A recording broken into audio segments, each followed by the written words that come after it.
Habibi Yusuf TV. Di subscribe ya. Subscribe ya. Jangan lupa cicinya. Yo. Assalamualaikum warahmatullahi wabarakatuh. Ada yang belum menjawab salam itu. Assalamualaikum warahmatullahi wabarakatuh. Ya, alhamdulillah kita bisa bertemu lagi di channel Habibi Yusuf TV, channel YouTube yang subscribernya sedikit. Nggak masalah, sedikit bukan pengharang untuk kita bisa saling berbagi. Apapun itu, semoga yang kita diskusikan, yang kita bagi bersama ini bermanfaat dan berkah, terutama di akhir bulan suci Ramadan ini. Saya izin dulu terlebih dahulu membuka masker ya. Di upload video ini di akhir bulan suci Ramadan, berarti di 10 hari terakhir. Saya sangat berharap teman-teman banyak yang berburu Lailatul Qadar dan semoga mendapatkannya, amin. Dan saya juga mengucapkan, siapa tahu ada yang menonton di hari raya, selamat Idul Fitri 1442 Hijriah. Taqabbalallahu minna wa minkum, taqabbala siyamana wa siyamakum. Ya, kita langsung masuk saja ke perkuliahan kita pada kali ini dengan judul karakter kewirausahaan. Sebelum masuk ke materi, sebelum kita bicarakan, alangkah baiknya kita beristighfar terlebih dahulu 6 kali di dalam diri kita masing-masing. Istighfar dimulai.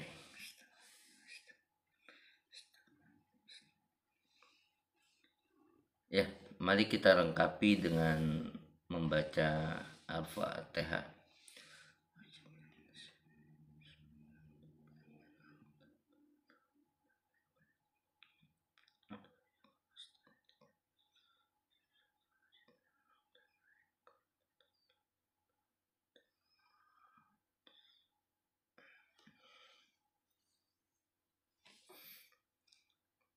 Ya.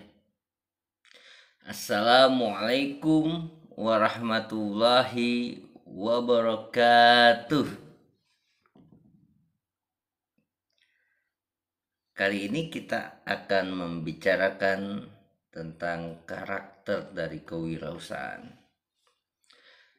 Karakter sebagaimana yang kita ketahui itu tidak ada yang dibentuk dalam satu malam.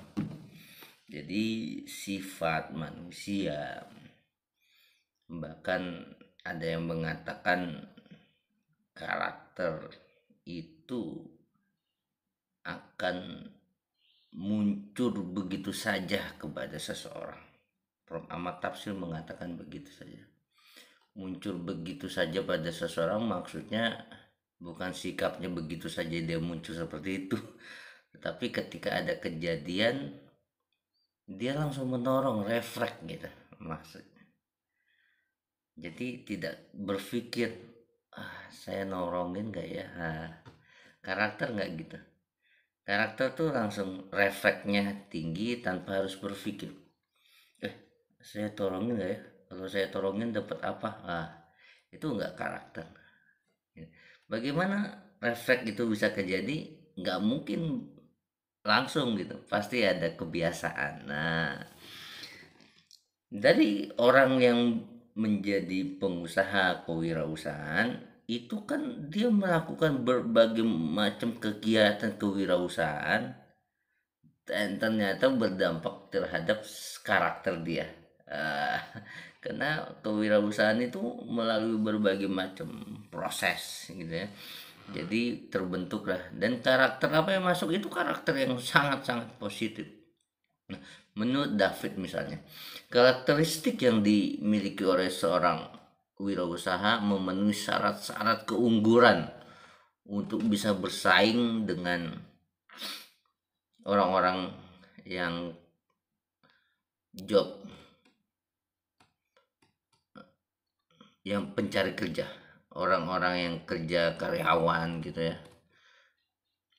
Seperti contohnya inovatif. Jadi karakter kewirausahaan David 1996 mengatakan inovatif, inovasi, kreatif, ada kreativitas. Ya kita sama-sama tahu kalau kita tidak kreatif, inovatif, pesaingnya tuh kita akan kalah gitu kan. Jadi harus inovatif menciptakan barang jasa yang ditawarkan. Adaptif, nggak ngeyel sama keunggulannya tersendiri gitu. Dia nggak mau melihat market pasar misalnya.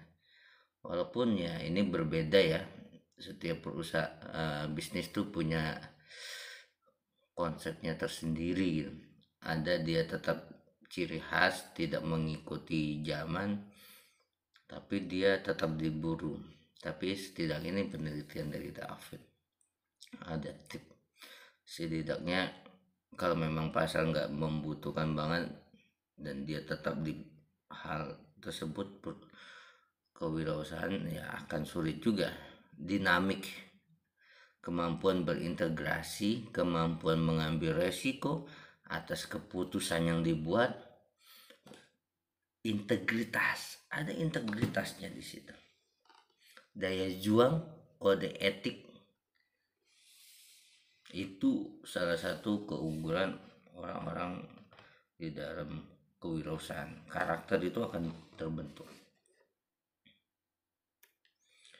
Misalnya dia mengatakan karakteristik profilnya seperti berprestasi tinggi, berarti dia ahli untuk memperoleh prestasi. Pengambil resiko, mereka tidak takut mengambil resiko, bahkan tidak menghindari resiko-resiko. Misalnya pemecah masalah, mereka tanggap, mengenali dan memecahkan masalah.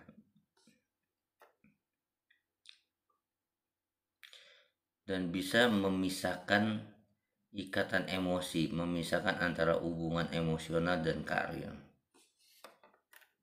Itu setidaknya menurut David. Lalu ada menurut Munawir Yusuf nih ya, 99, Indonesia, orang Indonesia. Dia mengatakan dalam suatu penelitian tentang standar tes potensi kewirausahaan, kan yang lagi ramai tes kebangsaan untuk calon pegawai KPK yang dialihkan ke PNS, dan saya nggak mau masuk ke situ ya. Dan teman-temannya kalau mau masuk ke PNS ya pasti akan ikut tes, salah satunya tes wawasan kebangsaan. Kita masuk ini tes potensi kewirausahaan pemuda versi Indonesia, Munawir Yusuf 99, motivasi berprestasi. Nggak ada orang wirausaha tuh malas-malasan, dia motivasinya untuk berprestasi gitu. Bahkan kalau anak muda sekarang tuh bukan hanya berprestasi karirnya, ya saya tidak menaruh pendapat benar atau salah. Banyak kan para pemuda perus untuk ikut menjadi pengusaha tuh ya otaknya cuan. Tidak ada yang salah juga dalam hal tersebut. Tetapi alangkah baiknya kalau teman-teman dari pendidikan agama Islam tujuannya bukan hanya cuan gitu. Tapi juga memberikan manfaat yang lebih luas, menjadi orang yang lebih bermanfaat. Siapa tahu karyawannya makin banyak kan makin bermanfaat. Lalu ada sifat kemandirian, bukan nama bank ya. Lalu kreativitas, pengambilan resiko, setidaknya sedang berani mengambil resiko. Keuletan, bukan temannya ulet ini, ulet gigih gitu kan, berjuang, orientasinya ke masa depan. Biasanya juga karena harus marketing ya, walaupun marketing sekarang nggak harus komunikasi secara verbal, tapi biasanya orang yang kewirausahaan dia punya kemampuan berkomunikasi, memiliki sifat leadership kepemimpinan, berperilaku yang positif, lalu ada penghargaan, setidaknya menurut Munawir Yusuf penghargaan terhadap uang gitu ya. Oke. Dari berbagai sumber kita akan berbicara beberapa hal yang tadi disebut karakternya. Memiliki kreativitas, biasanya kreativitasnya tinggi,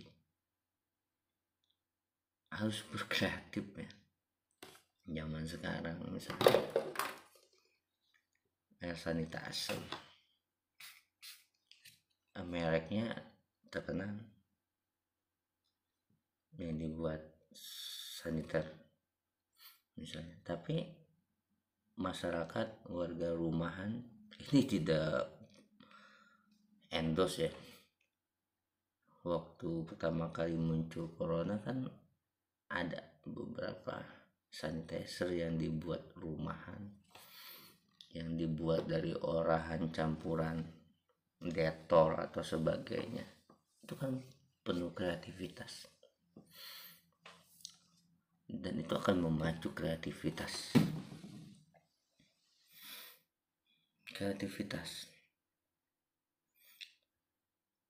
karena dia tahu kalau dia tidak kreatif dia akan mati, kewirausahanya akan gagal. Sedangkan orang yang di belakang dia yang dia hidupkan misalnya banyak, karyawannya, keluarganya, istrinya, anaknya misalnya.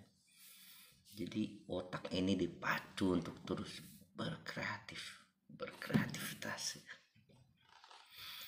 Menurut Theodore Breivik misalnya, menurut dia kreativitas adalah kemampuan untuk berpikir yang baru dan berbeda. Walaupun ya tidak ada hal yang baru di bawah matahari ini, setidaknya kan oh ini baru nih di Padang misalnya, tapi sudah banyak itu di Gorontalo, tapi buat Padang masakan itu baru misalnya, baru booming gitu kan, bisa jadi gitu. Jadi ya di dunia ini nggak ada yang baru, tapi di suatu daerah bisa aja itu baru gitu, baru masuk, bisa jadi ya. Jadi ya tetap untuk berpikir yang baru dan berbeda. Menurut Revit juga kreativitas adalah berpikir sesuatu yang baru, thinking new thing, bukan ayo think tapi thinking new thing. Oleh karena itu menurutnya kewirausahaan adalah berpikir dan bertindak. Jadi ya tidak berpikir saja, bertindak. Sesuatu yang baru atau berpikir sesuatu yang lama dengan cara-cara yang baru gitu ya. Lama dong. Jualan pisang kan siapa yang jualan kolak pisang, kan udah lama kolak pisang, tapi dia bikin konsep yang baru kolak pisangnya kan gitu. Nasi Padang. Ya mohon maaf kalau ada yang masih menonton di bulan suci Ramadan di siang hari ya. Kan saya ngevideoin di malam hari ini. Tapi saya walaupun aus tetap tidak mau minum dulu, takutnya teman-teman kelihatannya wah kok bapak marah minum syutingnya malam hari, tapi saya tahan dulu. Jadi begitu. Nasi Padang itu kan hal yang lama, Siapa yang tidak pernah makan nasi Padang misalnya? Tapi sesuatu yang lama dengan cara-cara yang baru. Coba lihat, ada nasi Padang, walaupun belum tentu semua orang suka ya, tapi kan ini ide baru, dibikin kayak kebab. Coba dicek di internet, di YouTube gitu ya, di berita, mungkin di TikTok juga ada, saya kurang tahu. Itu dibungkus kayak kebab tapi isinya nasi Padang. Mau pakai rendang bisa. Membuat orang-orang yang males itu kan kreatif. Maksudnya, saya nggak mau capek, nggak mau kotor tangannya, tapi mau makan nasi Padang. Ada kan orang-orang yang seperti itu ya. Kalau saya tentu tidak.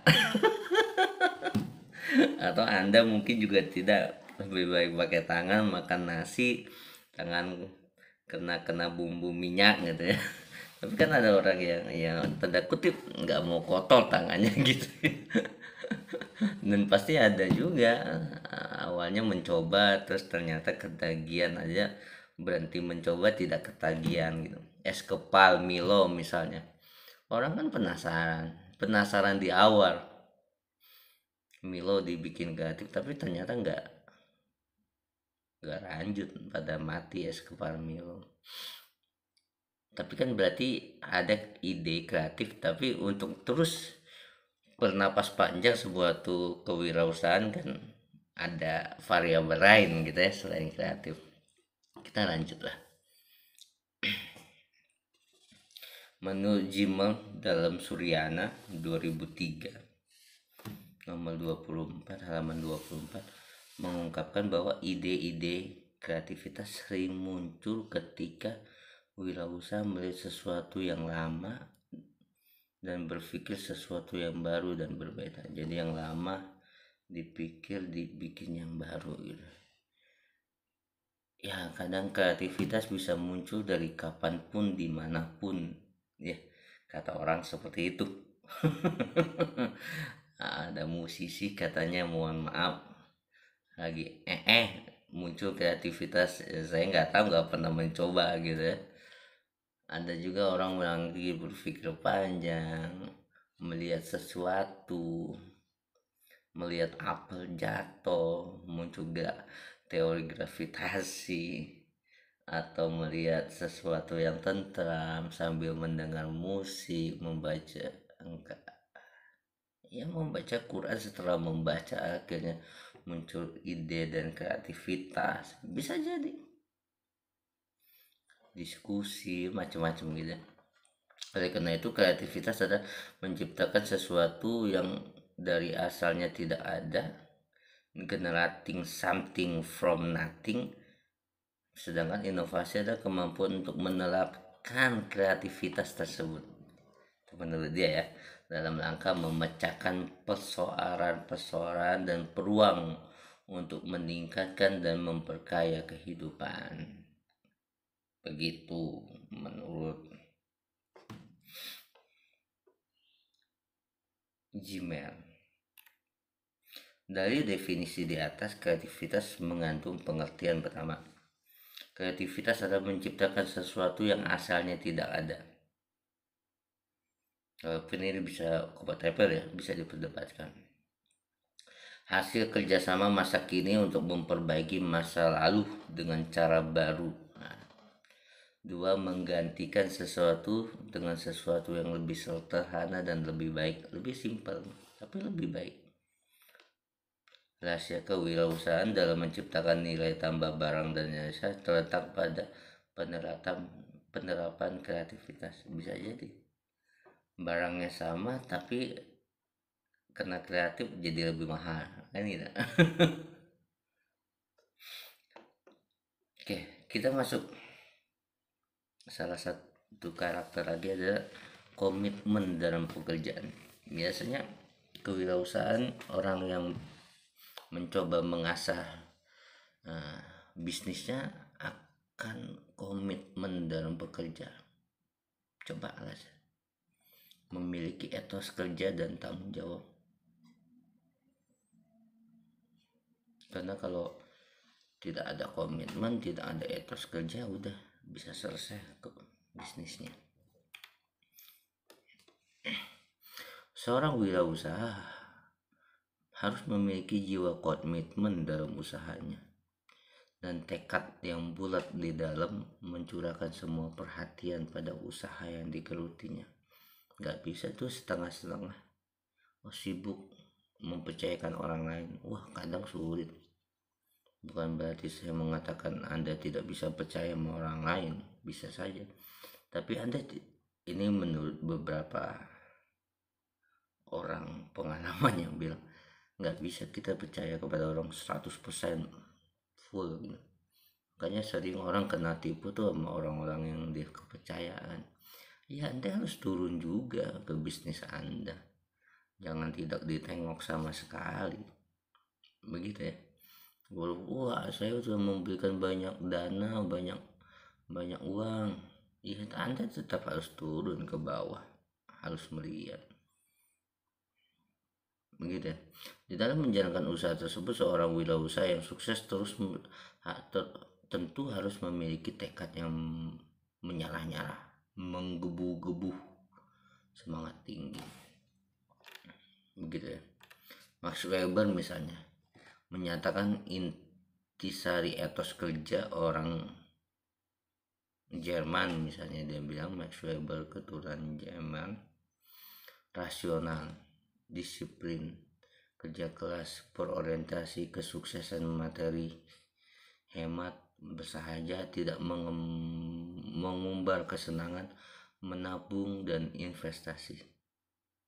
Di timur, orang Jepang menghayati Bushido, etos para samurai, perpaduan Shintoisme dan Zen Buddhis. Ini yang disebut oleh Jensen Shinamu sebagai karakter dasar budaya kerja bangsa Jepang. Saya pribadi orang yang sangat mengagumi karakter Jepang. Walaupun saya belum pernah datang langsung, apa yang saya baca, apa yang saya lihat, mereka tuh punya karakter yang luar biasa. Tempat sampah, orang buang sampah marah bayar misalnya, karena kok bisa bayar buang sampah? Ya karena Anda jangan beli barang sampah-sampah yang besar, misalnya ya, kasur, mau buang kasur malah bayar. Kenapa? Karena nggak ada tempat kasurnya. Kalau Anda mau buang di situ, Anda harus bayar supaya menjadikan pembelajaran. Lah, Anda beli-beli tapi dibuang-buang begitu saja. Coba bayangkan, orang Indonesia nggak sampai ke situ, belum sampai ke situ. Mau nyebrang orang Jepang, coba ya, anak kecil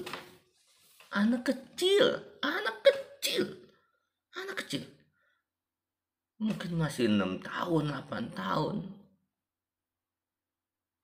setelah dia mau nyebrang, mobil berhenti, si anak kecil ini lewat. Setelah lewat, dia madep ke mobil, dia nunduk, tanda terima kasih.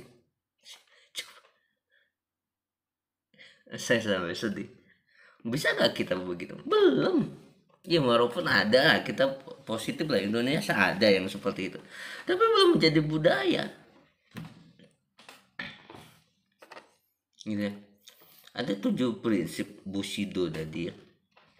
Pertama, gi, keputusan benar diambil dengan sikap benar.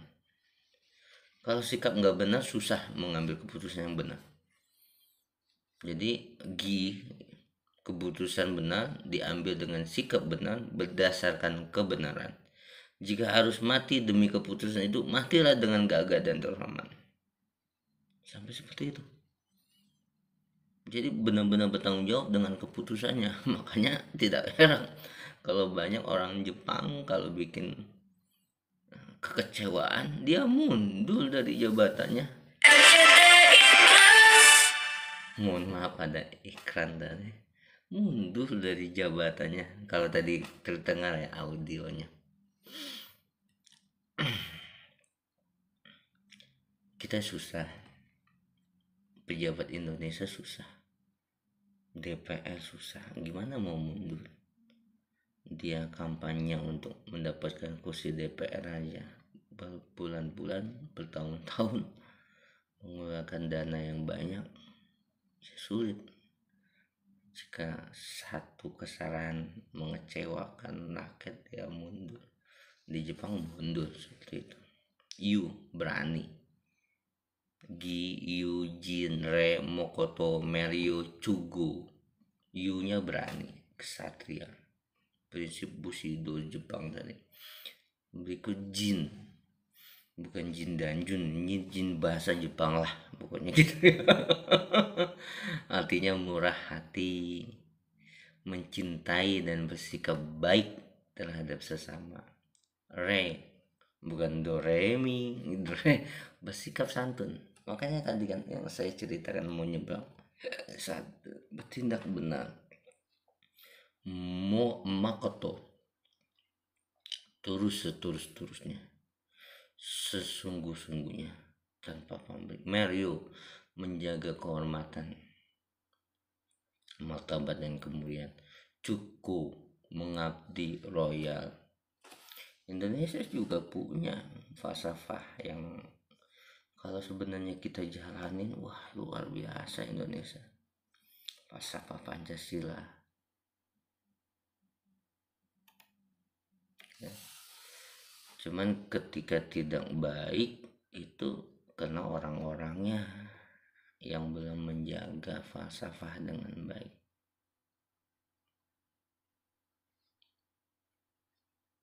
Gitu.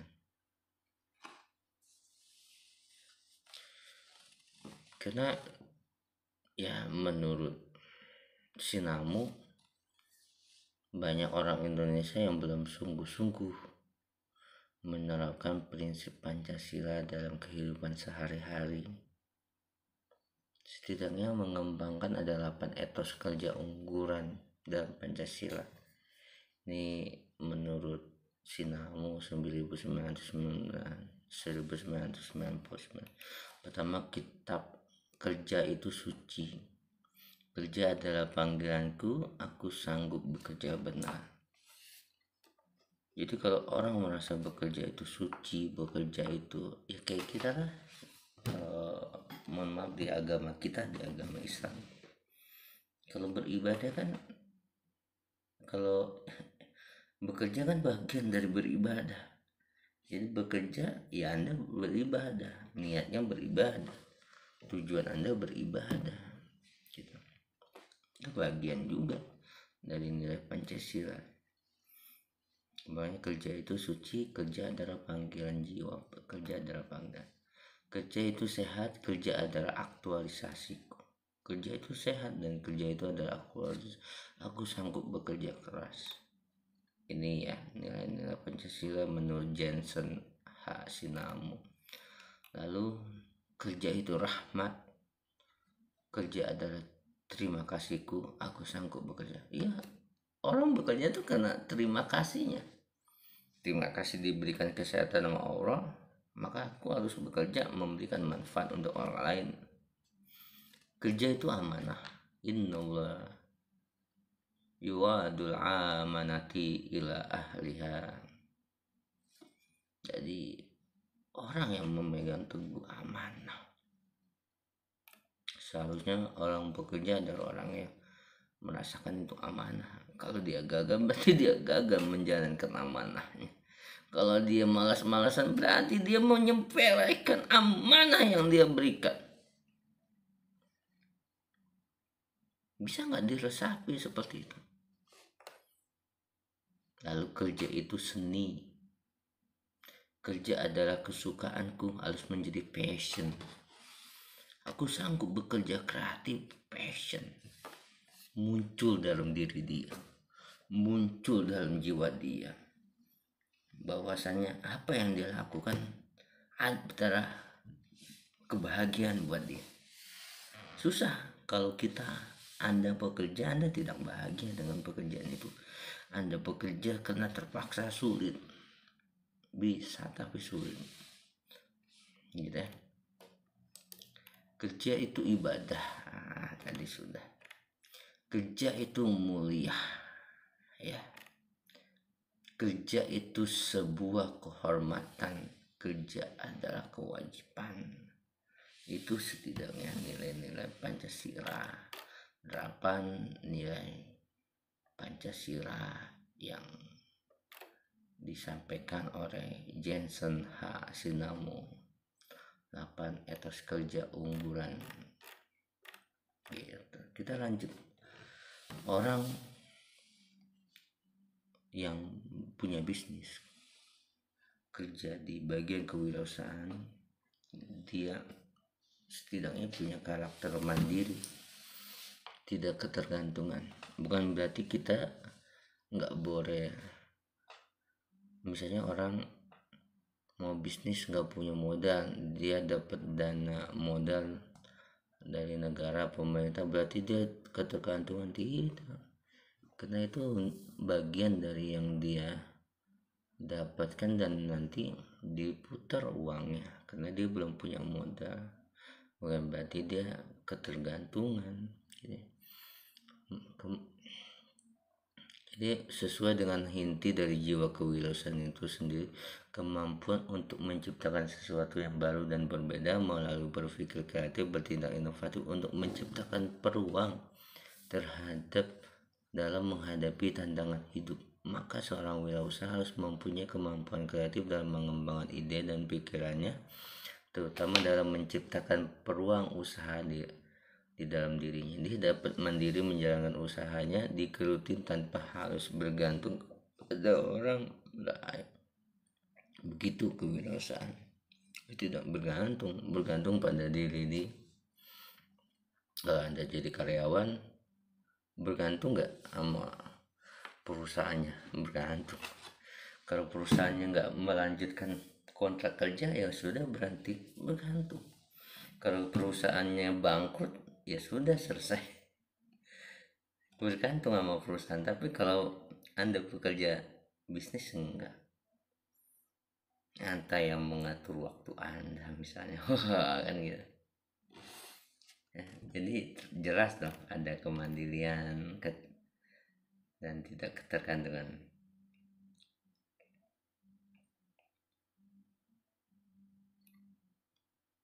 Oke, kita lanjut. Berikutnya adalah karakter dari kewirausahaan adalah berani menghadapi resiko. Oh ya dong, semakin besar keuntungannya, semakin mudah untuk mendapatkan keuntungan besar, semakin besar pula risikonya, gitu. Richard Chantiron, orang pertama yang menggunakan istilah entrepreneur di awal abad ke-18, ya. Namanya Richard Chantiron, 1900, bukan, udah lama lah, abad 18, bukan 1900 tapi abad 18, lebih lama dari itu. Dia mengatakan bahwa wirausaha adalah seseorang yang menanggung resiko. Jika usaha wirausaha, Anda pun melakukan usaha apapun tuh ada resikonya, gitu ya. Tidak ada pekerjaan yang tidak mengambil resiko. Tapi kewirausahaan, resikonya bisa menjadi lebih besar. Resikonya bisa harus dihadapi dengan sendiri, kan tidak. Wirausaha dalam mengambil tindakan hendaknya tidak didasari oleh spekulasi, melainkan perhitungan yang matang. Ada analisis langkah berikutnya apa dan bagaimana misalnya. Oleh sebab itu wirausaha selalu berani mengambil resiko. Artinya risiko yang diambil tidak terlalu, ya, risiko yang moderat, gitu ya, moderat, tengah-tengah. Jadi dia nggak mengambil risiko yang terlalu tinggi dan rendah. Ya bukan berarti dia nggak berani ngambil risiko yang tinggi berarti dia tidak punya karakter kewirausahaan. Nggak juga. Orang kan punya hitung-hitungan, harus ngambil nggak, gitu. Ya misalnya kayak kita misalnya beberapa dosen PNS misalnya, membangun kos-kosan kontrakan itu kan risikonya tidak besar ya. Risikonya ada resikonya tapi tidak besar. Nah, saya pernah menawarkan waktu itu sama seseorang pengusaha besar punya mall gitu ya, karena kita di tempat ke fitness bareng, berenang bareng. Oh, dia nggak mau main atau berusaha kos-kosan kontrakan gitu ya, nggak mau punya kontrakan kos-kosan. Kenapa? Karena muternya lama, 10 tahun 15 tahun. Bagi pembisnis besar itu kelamaan gitu.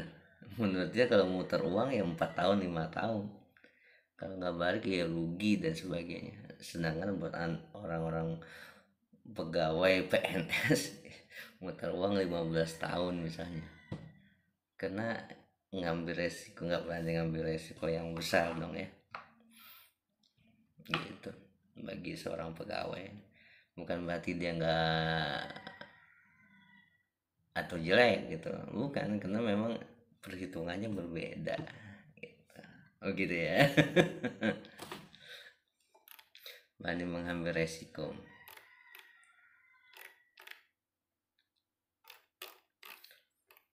Berani mengambil resiko, saya lanjutkan lagi ya. Kemauan dan kemampuan untuk mengambil resiko merupakan salah satu nilai utama dari kewirausahaan.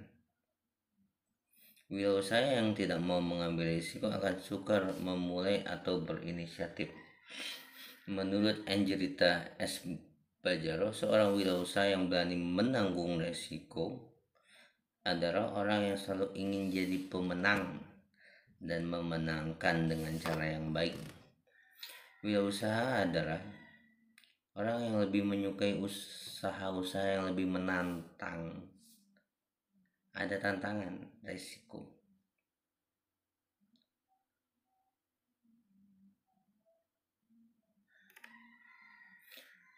Ya kalau nggak sukses gagal, jangan tengah-tengah, kan gitu. Tapi pilihan wirausaha menghindari situasi resiko yang rendah karena tidak ada tantangannya, dan menjauhi resiko yang tinggi karena ingin berhasil ya. Rendah nggak ada tantangannya atau keuntungannya sedikit, tinggi takut gagal juga ya, tengah-tengah saja, moderat. Sama dalam kita beragama, berislam juga ya, Islam yang moderat, moderasi beragama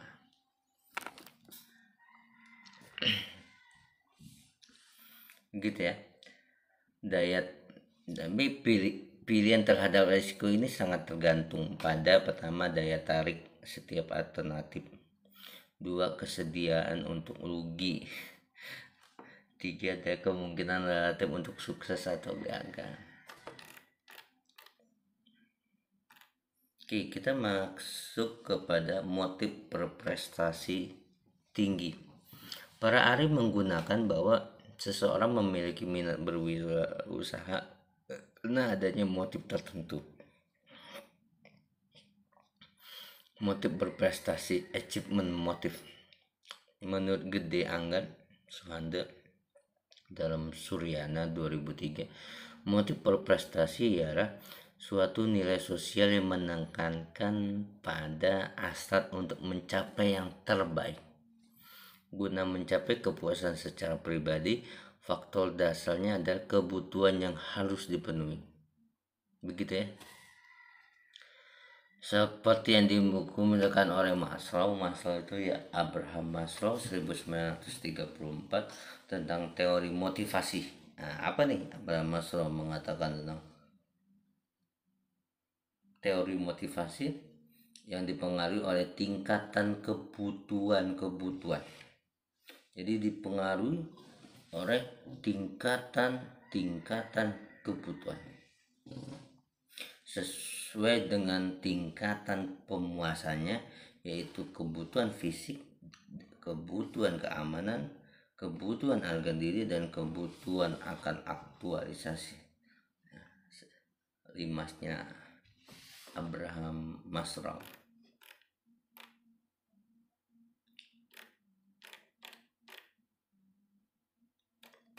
Berikutnya apa? Tadi ya motif berprestasi tinggi, lalu selalu perspektif.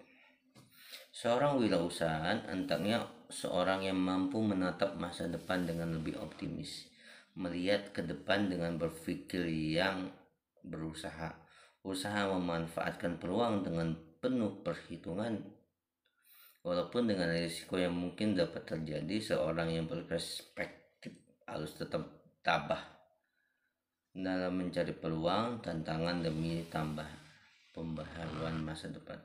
Pandangan yang jauh ke depan membuat wirausaha tidak cepat puas dan dengan karsa dan karya yang sudah ada. Karena itu ia harus mempersiapkan dengan mencari sesuatu yang peluang. Berikutnya adalah karakter dari kewirausahaan adalah memiliki perilaku inovatif tinggi. Menurut Poppy King, wirausaha muda dari Australia yang terjun di bisnis sepak sejak berusia muda, berusia remaja lah, 18 tahun. Ada 3 hal yang selalu dihadapi seorang wirausaha di bidang apapun. Mau dia wirausaha kuliner,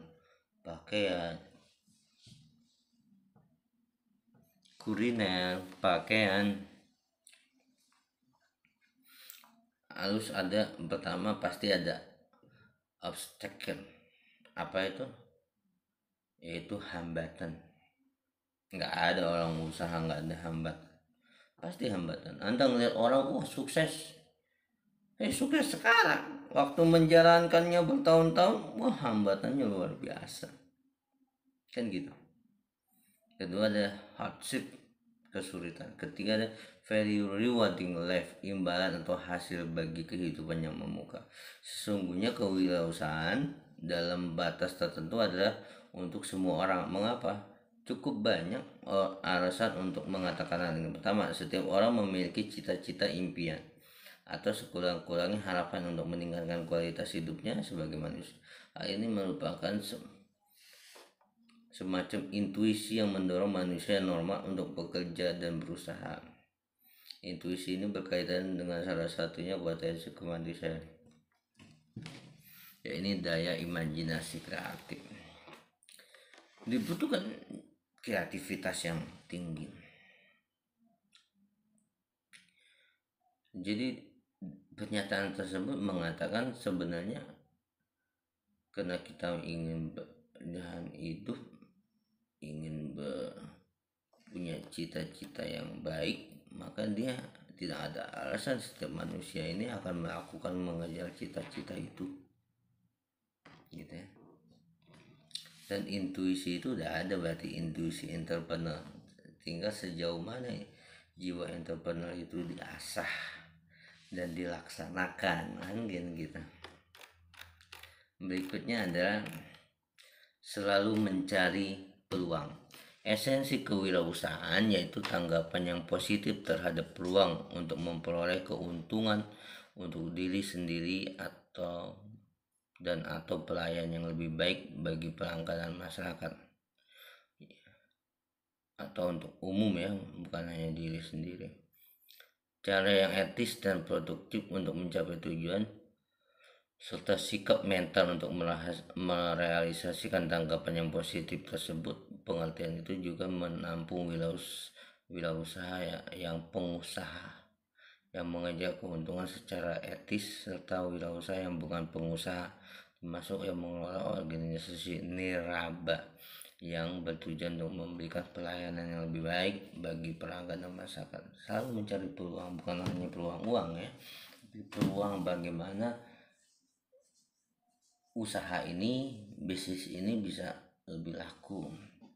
Menggunakan marketplace, menggunakan online, menggunakan pemasaran yang tidak biasa saja, tetapi yang bisa diterima oleh kaum milenial, karena jumlah milenial di Indonesia lebih banyak dilihat dulu market bisnisnya itu untuk siapa gitu. Berikutnya, orang kewirausahaan punya karakter memiliki jiwa kepemimpinan loh. Kok bisa begini? Seorang wirausaha yang berhasil selalu memiliki sifat kepemimpinan, keperoporan, dan keteladanan. Ia selalu ingin tampil berbeda, lebih dahulu, lebih menonjol dengan menggunakan kemampuan kreativitas tadi, inovasi tadi. Ia selalu menampilkan barang atau jasa yang dihasilkan lebih cepat, lebih dahulu, dan segera berada di pasar. Ia selalu menampilkan produk dan jasa-jasa baru dan berbeda, sehingga ia menjadi pelopor yang baik dalam proses produksi maupun permasalahan. Ia selalu memanfaatkan perbedaan sesuatu yang menambah nilai. Ini kan jiwa kepemimpinan sekali. Semangat, perilaku, kemampuan wirausaha tentunya bervariasi satu sama lain. Dan atas dasar itu kewirausahaan ini dibagi 3 tingkatan. Ada wirausaha andal, wirausaha tangguh, dan wirausaha unggul. Wirausaha yang berperilaku dan kemampuannya lebih menonjol dalam memobilisasi sumber daya dan dana serta mentransformasikan menjadi output dan memasarkannya secara efisien lazim disebut administratif entrepreneur. Sebaliknya, wirausaha yang selalu berperilaku atau kemampuannya menonjol dalam kreativitas, inovasi, mengantisipasi, menghadapi risiko lazim disebut inovatif entrepreneur. Jadi tidak hanya administrasi dia nggak mau berkreatif. Dulu nggak ada yang seperti ini, dia nggak mau melakukan hal yang baru, susah kalau kayak gitu. Maka dia akan ide, karena dia adakan ide, dia akan menyampaikan kepada pekerja-pekerjanya. Maka disitulah muncul jiwa kepemimpinan. Lalu memiliki kemampuan manajerial, tentu akan ada kemampuan manajerial karena dia sudah banyak mengatur ini itu, mengatur orang, mengatur job desknya seperti apa. Berarti dia memiliki jiwa kemampuan manajerial. Yang ini ditaruh di bidang mana, yang ini punya kemampuan apa gitu. Memiliki keterampilan personal. Pertama misalnya percaya diri. 2, mau dan mampu mencari dan menangkap peluang.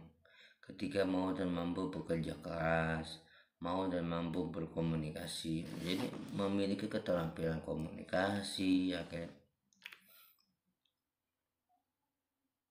Kemampuan untuk menyusun terencana, kemampuan mencintai kegiatan usahanya.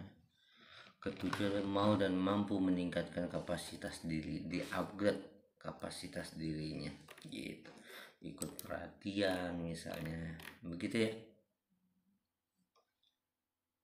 Oke, setidaknya itu dulu pembahasan kita tentang karakter wirausaha. Berikutnya mungkin bisa kita sambung dengan faktor-faktor yang menyebabkan kegagalan wirausaha mungkin gitu ya. Atau kita akan mencari pembahasan-pembahasan yang lebih dekat kepada kita. Gitu ya. Oke, sampai di sini semoga perkuliahan kita yang bertema tentang karakter kewirausahaan sangat bisa memberikan manfaatnya, amin. Yang berikutnya kita akan membahas tentang faktor-faktor yang menyebabkan kegagalan wirausaha. Juga bisa kita akan mencari karakter wirausaha yang sukses seperti apa gitu ya. Yang menyelesaikan masalah. Nanti ada memilih lapangan usaha yang seperti apa gitu, ketegasan. Tapi nanti kita bahas itu di pertemuan berikutnya. Sekarang tadi sudah kita diskusikan tentang karakter kewirausahaan, Semoga yang sudah punya karakter-karakter yang positif tadi terus dipertahankan, yang belum terus dibentuk, dilakukan kebiasaan yang baik, maka karakter itu akan muncul begitu. Terima kasih banyak, semoga berkah dan bermanfaat. Sekali lagi, yang menonton ini di bulan suci Ramadan semoga terhitung sebagai ibadah di bulan suci Ramadan yang ditingkatkan pahalanya, yang memburu Lailatul Qadar bisa dilancarkan, diberikan keberkahan dan mendapatkan malam Lailatul Qadar. Dan yang menonton sekitaran Idul Fitri, saya ucapkan mohon maaf lahir dan batin. Tolong dibukakan pintu maaf dari saya.